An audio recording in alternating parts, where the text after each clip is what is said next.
Ahora vamos a ver las medidas de dispersión. Las medidas de tendencia central reducen la información recogida de una muestra a un solo valor. ¿Sí? La mediana, la media, obtenemos un solo valor. ¿Sí? Esa tendencia central. Lo que nos da una idea dónde se encuentra el centro, la distribución del centro de los datos, el punto medio. Claro, esto es más o menos representativo de los valores de la muestra y depende de la dispersión de las medidas individuales que tengan respecto a dicho centro. Puede haber datos que están más cerca del centro, otros más alejados.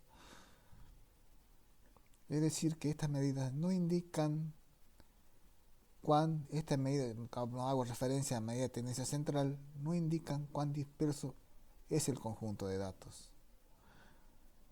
Bueno, para analizar la representatividad de medidas de centralización se definen las llamadas medidas de dispersión.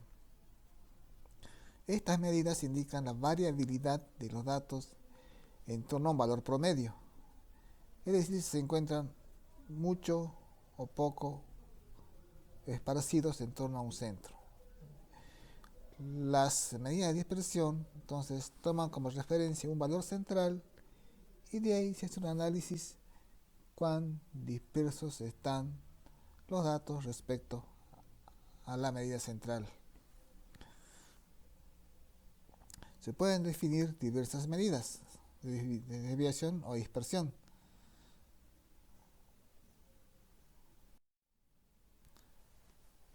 A. El rango o recorrido.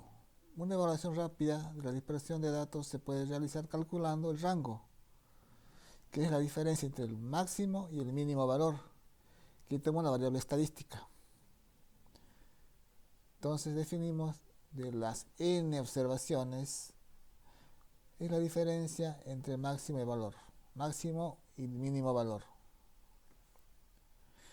El rango es extremadamente sensible a la presencia de datos atípicos, o sea, datos que pueden estar muy alejados respecto a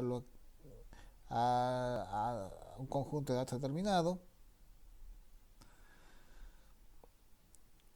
Entonces, son sensibles porque los datos atípicos estarán en los extremos y esto se usa para calcular el rango. Y la segunda característica del rango recorrido es ignorar la mayoría de los datos, puesto que solo usa dos observaciones, que son el mayor y el menor. Bueno, con el fin de eliminar excesiva influencia de los valores extremos, en el recorrido se puede definir el recorrido intercuartílico como la diferencia entre el primer y el tercer cuartil. También está claro que el recorrido brinda entonces un rango que ocupa el 50% central de los datos. En ocasiones también se puede utilizar el recorrido intercuartílico o semi-intercuartílico o la mitad del recorrido intercuartílico.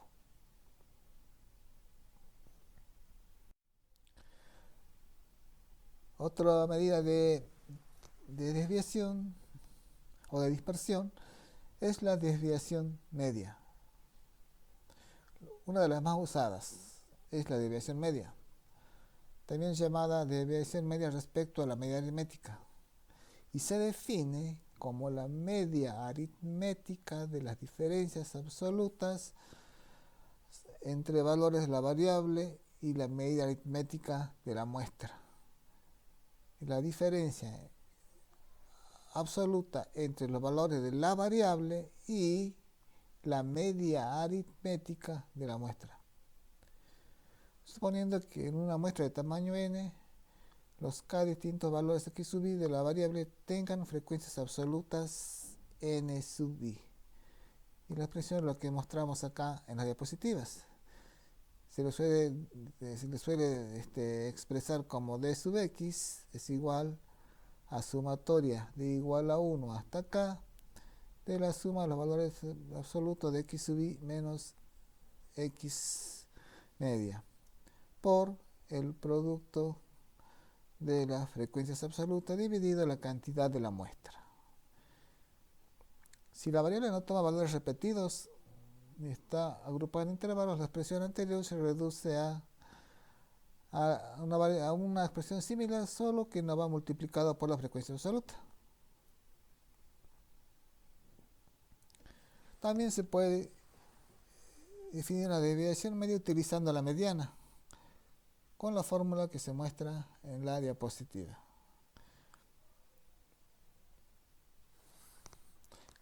La desviación media elevada implica mucha variabilidad en los datos, mientras que una desviación media igual a cero implica que todos los datos son iguales y por lo tanto coinciden con la media. Nosotros hacemos cálculo de la media y si nos da un número alto, entonces hay mucha dispersión. Si nos da 0 cercano a 0, quiere decir que los datos están agrupados alrededor de un valor central. Varianza y desviación estándar. Este tipo de medida se utiliza especialmente cuando se usa la media aritmética como medida de tendencia central. Está basada en el promedio de las desviaciones respecto a la media.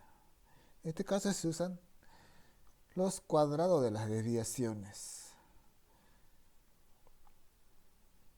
Esto da como resultado que los datos influyan más en el resultado final. Se define la varianza de una muestra de la siguiente manera. S cuadrado, que es la varianza, es igual a la sumatoria de igual a 1 hasta acá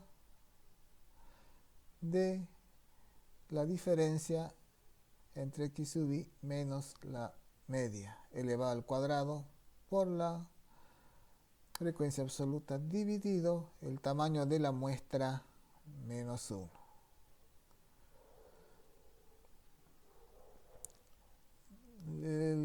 La varianza no tiene las mismas unidades que los datos de la muestra. Para conseguir esto, se define lo que se llama la desviación estándar, que es sacarle la raíz cuadrada a la varianza. Si los datos no se repiten, se simplifican a las dos siguientes fórmulas que tenemos acá, o mejor dicho, la siguiente fórmula, ¿sí?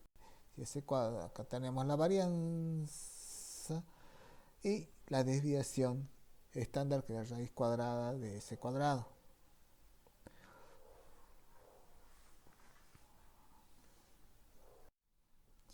Coeficiente de variación.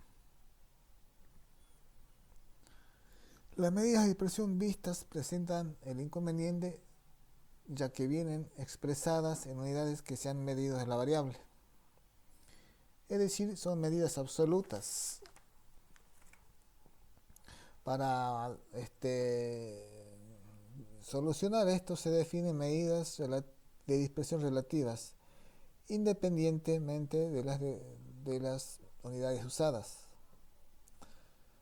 De esta manera, nos permitirán comparar las dispersiones entre diferentes muestras con unidades diferentes, como por ejemplo, puede ser comparar datos de diferente dimensión, como ser la altura de los alumnos de una clase con el peso de los mismos, la altura en metros, el peso en kilogramos. Tenemos los coeficientes de variación me permite comparar ambas dimensiones. También el coeficiente de variación me permite comparar cuando hay una gran diferencia entre medias, por ejemplo, está hablando del peso de un elefante y un escarabajo. Podemos definir el coeficiente de variación de Pearson, definido como el cociente entre la desviación estándar y la media aritmética. Normalmente el coeficiente de variación se expresa en porcentaje, o sea, multiplicado por 100. Cuanto mayor sea el coeficiente de variación, mayor será la dispersión de los datos.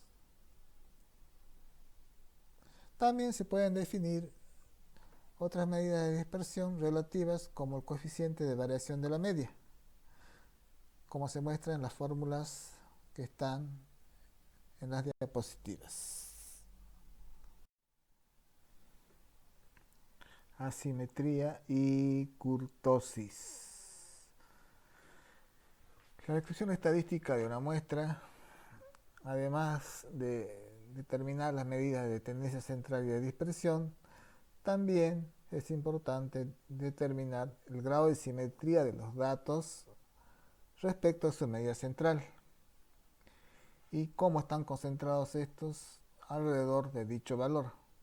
Decimos que la distribución, una medida de distribución es simétrica cuando los valores de la variable equidistante del valor central tienen la misma frecuencia.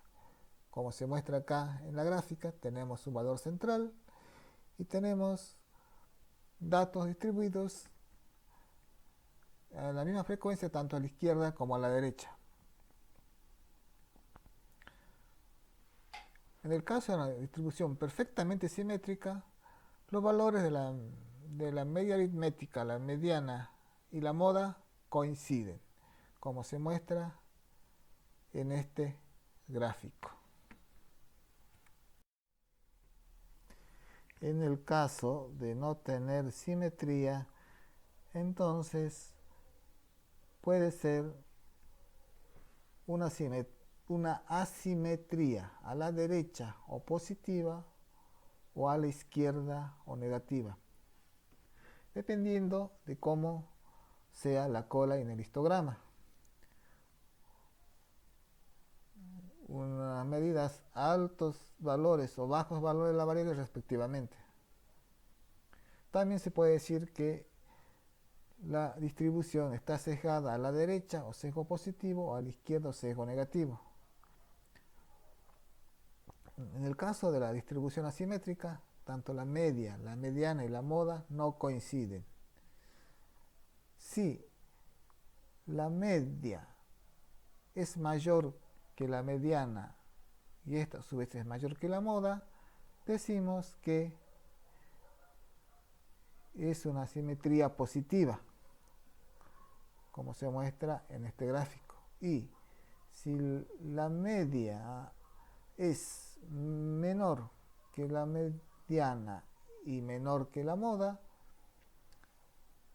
entonces es una simetría negativa, como vemos en el gráfico. Coeficiente de asimetría de Fisher se define por la fórmula que se muestra en las diapositivas. Como se ven, son similares a las anteriores acá, solo que acá la diferencia entre el millésimo valor y la media está elevada al cubo y se divide todo esto por la desviación estándar elevada al cubo. ¿Qué nos indica esto? En el caso que la distribución sea simétrica, las desviaciones respecto a la medida aritmética se anularán. Por lo tanto, el coeficiente de asimetría será nulo. En caso contrario, el coeficiente de asimetría de Fisher tendrá valores positivos para una asimetría positiva y negativos para una asimetría en el otro sentido. El coeficiente de asimetría de Pearson también es adimensional y se define como la diferencia entre la media y la moda, dividido la desviación estándar. La interpretación es similar, siendo nulo para una distribución simétrica. Tanto más positivo o negativo, cuanto más sesgada esté la distribución hacia la derecha o hacia la izquierda. El coeficiente de kurtosis. Otra característica a definir, a destacar, es cómo se agrupan los datos en torno a un valor central. Se pueden distribuir de una forma que tenga un gran apuntamiento o pico alrededor del valor central. en cuyo caso se dice que la distribución es leptocúrtica, o en el extremo, en el caso contrario, la distribución puede ser muy aplanada, lo que se dice que es una platicúrtica. En el caso intermedio, se dice que es una distribución mesocúrtica y el agrupamiento corresponderá a una distribución llamada normal o forma de campana de Gauss. Esta característica de agrupamiento de datos se denomina kurtosis. Para cuantificarla se define el coeficiente de kurtosis de la siguiente manera.